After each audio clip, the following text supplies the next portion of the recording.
Muito bem, queridos, excelente dia para você. Como é que você está? Deus abençoe rica e poderosamente o seu dia, o seu caminho, a sua semana, em nome de Jesus. Como eu havia prometido, nós vamos iniciar uma nova série falando sobre discipulado, sobre o nosso discipulado, a nossa formação. Nós terminamos agora, nessa última semana, uma série, vale a pena você dar uma olhada, assuntos muito importantes sobre renúncia, sobre conhecimento da Escritura, sobre o envio, sobre o ministério também do profeta Eliseu e a sua formação, o seu crescimento. Mas, começando uma nova série sobre o discipulado, eu quero falar com você sobre os Talmidim. Talmidim é a palavra do hebraico para discípulos. Os rabinos tinham discípulos. Esses discípulos eram chamados Talmidim. Talmide, discípulo. Talmidim, os discípulos. Então, Jesus, rabino, era chamado de rabi, não é? Ele teve os seus Talmidim, os seus discípulos, Pedro, André, Mateus, João, Tiago, assim por diante. E começando hoje o primeiro dia, eu quero falar sobre escolha. Como eram escolhidos os Talmidim pelos rabinos em Jerusalém ou em Israel? Você vê Jesus com 12 anos discutindo no templo em Jerusalém com os sábios da época. Depois você vai ver Jesus começando o seu ministério, chamando, escolhendo os seus apóstolos com 30 anos. Esses elementos, eles estão lá no Evangelho de Lucas, e nos evangelhos como um todo, você vai ver o início dos evangelhos, mas eles mostram para nós caminhos realmente especiais dessa escolha. E em uma visão e uma revelação muito importante, que talvez, ou seguramente, seja uma grande revelação e direção de Deus para você hoje. Escute bem. Vá até o final desse vídeo e você vai compreender essa visão e essa revelação. Nós precisamos da revelação de Deus para vivermos uma vida vitoriosa.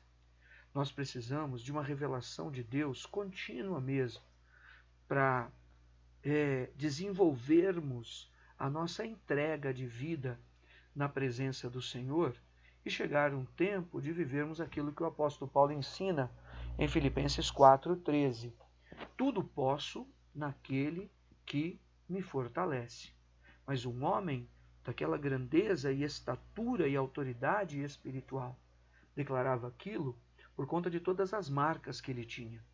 E assim, a eleição e a escolha que o Senhor estabelece sobre os seus servos implica nessa mudança de vida, de deixar para trás o velho homem e manifestar a nova criatura em Cristo Jesus, se investir realmente de uma nova criatura, de desenvolver uma nova imagem.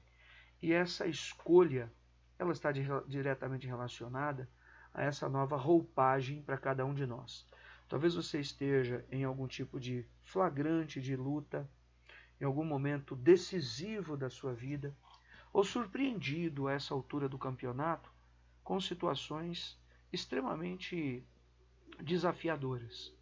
Então, essa mensagem é exatamente para você, porque é nisso que o Senhor quer que estejam as nossas bases como discípulos na presença do Senhor. Jesus, por exemplo, ele foi criado no contexto dos judeus ortodoxos, daqueles que seguiam realmente rigorosamente a lei de Deus, não é? E que tinham como base os 5 primeiros livros do Velho Testamento, não é? O Pentateuco, que para os judeus era sagrado e ainda é sagrado até o dia de hoje. E os discípulos, e as crianças, elas, naqueles dias de Jesus, elas eram discipuladas e todos os pais queriam que eles fossem um talmidim, que eles fossem discípulos de um rabino, né? Que eles tivessem uma formação e um preparo, não é? Por exemplo, você vê o apóstolo Paulo foi criado aos pés de Gamaliel. Gamaliel era um grande rabino. O apóstolo Paulo passou por esses processos. E esse processo ele era dividido basicamente em 3 etapas. O primeiro estágio desse processo para um menino, né, para uma criança judia, chamava-se Bet Sefer, significa a casa do livro. Então as crianças entre 6 e 10 anos, elas iam na sinagoga local, no caso quem estava em Cafarnaum ou estava em Nazaré, assim por diante, né, os pais direcionavam aquelas crianças de 6 a 10 anos para essa escola, para a casa do livro. E ali eles aprendiam os 5 primeiros livros da Bíblia.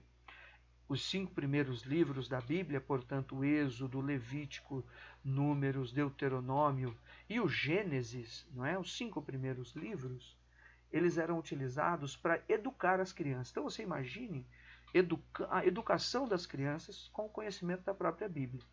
Depois as crianças de 10 a 14 anos, elas iam para o segundo estágio dessa formação com o rabino local. Chamava-se Bet Talmud, significa casa de aprender. Bet Sefer, a casa do livro. O livro, o Pentateuco. Bet Talmud era a casa de aprender. E ali eles eram obrigados, as crianças de 10 a 14 anos, a decorar o Velho Testamento. Os profetas, os salmos, assim por diante.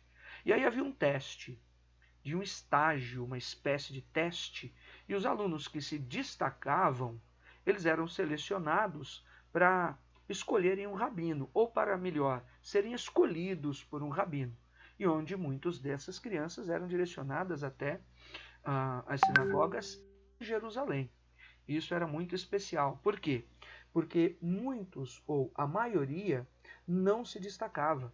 E essas crianças de 14 anos que não se destacavam na casa de aprender, no Talmud, que era então essa aplicação para os profetas, os salmos, né, para o Pentateuco de cor, no Velho Testamento, elas voltavam para casa, eram devolvidas para casa, elas iam aprender a profissão dos seus pais, iam desenvolver a sua vida de uma outra maneira.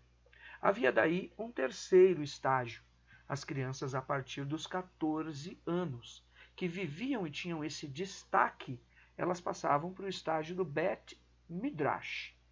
E isso significa casa de estudo. Então é onde essas crianças, a partir de 14 anos, depois da casa do livro, depois da casa de aprender, passavam a fazer parte da casa de estudo. E aí, esse lugar, Midrash, era apenas para os melhores alunos. Todos os demais voltavam para casa. Esse terceiro estágio, ele não era mais, como vou dizer, ensinado pelo rabino local, em Cafarnaum, em Nazaré, etc., né? E Caná na Galiléia e assim por diante. Esse estágio, ele era ensinado pelos rabinos em Jerusalém ou por algum rabino famoso de Israel. E esse era exatamente o estágio de um talmidim. Somente no terceiro estágio é que um menino a partir dos 14 anos, uma criança a partir dos 14 anos, era chamada de discípulo em Israel, em Jerusalém, um talmidim. E aí está esse grande segredo. Porque como nós vemos a história de Jesus desenvolvida, não é, nos 12 anos discutindo no templo, nós vamos compreender, portanto, que Jesus, muito provavelmente, ou seguramente, por que não dizer, ele passou por esses 3 estágios e foi preparado e foi formado, de fato, por um rabino. E se tornou realmente um talmidim.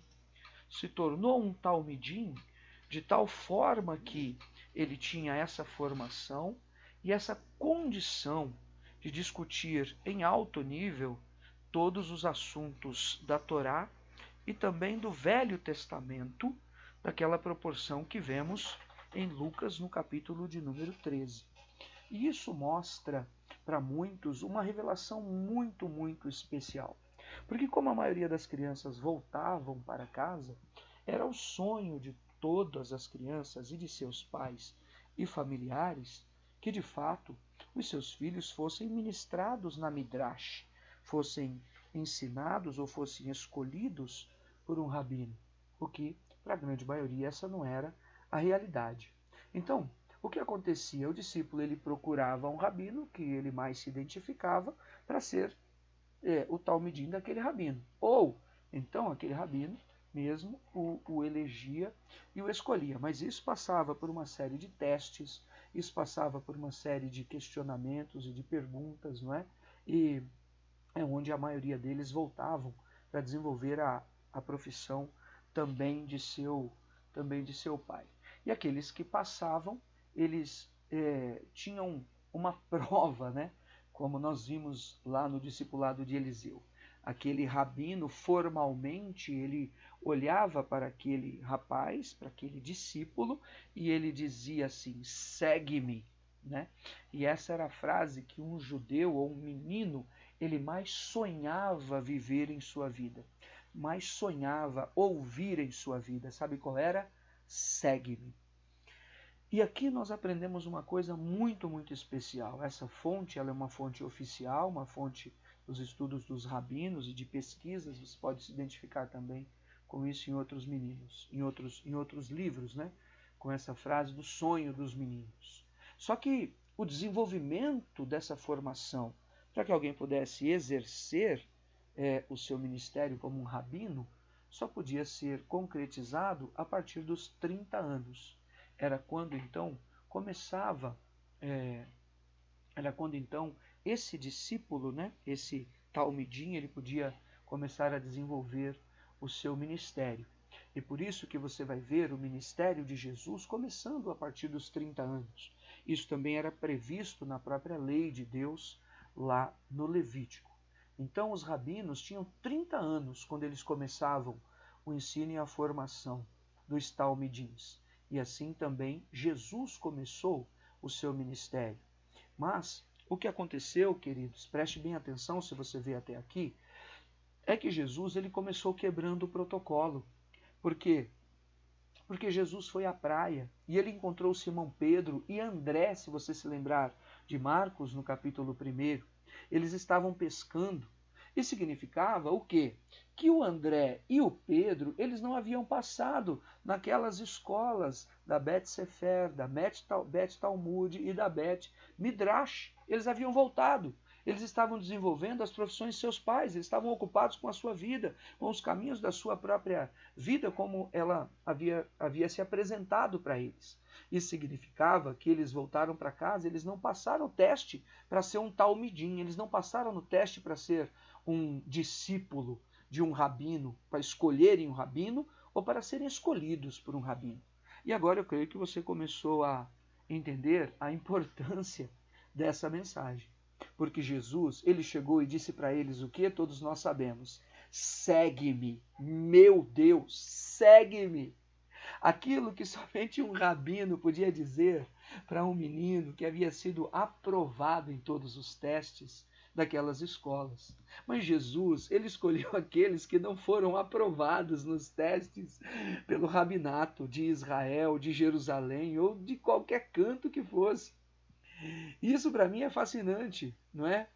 Por isso que na hora que os discípulos, é o entendimento que muitos teólogos têm, eles ouviram segue-me, eles identificaram que Jesus era um rabino e que eles estavam tendo uma oportunidade tardia de ser um talmidim. E isso é tremendo. Olhando para uma pessoa como eu, que cheguei na igreja já com 28 anos de idade, olhando para você, não sei qual é a sua realidade, não é? Mas o Senhor disse: segue-me. E olhou para eles e disse: vos farei pescadores de homens. Meu Deus!